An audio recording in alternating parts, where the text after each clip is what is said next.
আসসালামু আলাইকুম রহমতুল্লাহ। আজকে আমাদের কুল্লিয়া উসুলুদ্দিনের শেষ পরীক্ষা ছিল। দীর্ঘদিন যাবৎ পরীক্ষাটা হচ্ছিল। দীর্ঘদিন যাবত বলতে মাঝখানে ঈদের ছুটি ছিল, তারপর ভাইবা পরীক্ষা হওয়ার পর আবার কিছুদিন ছুটি হয়েছিল। তো লং টাইম ধরে এই পরীক্ষাটা হয়েছে।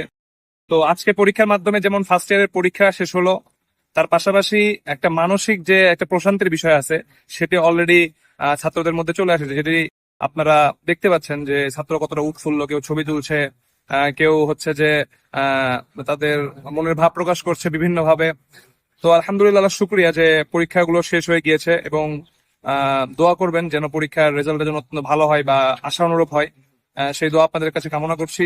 পাশাপাশি আসলে আজকে যে মনের যে আনন্দ, এটা আসলে ভাষায় ব্যক্ত করা সম্ভব না, কারণ অনেক দিন, প্রায় 1.5 মাসের মতন এই পরীক্ষাটা চলমান ছিল, মাঝখানে ঈদের ছুটি ছিল।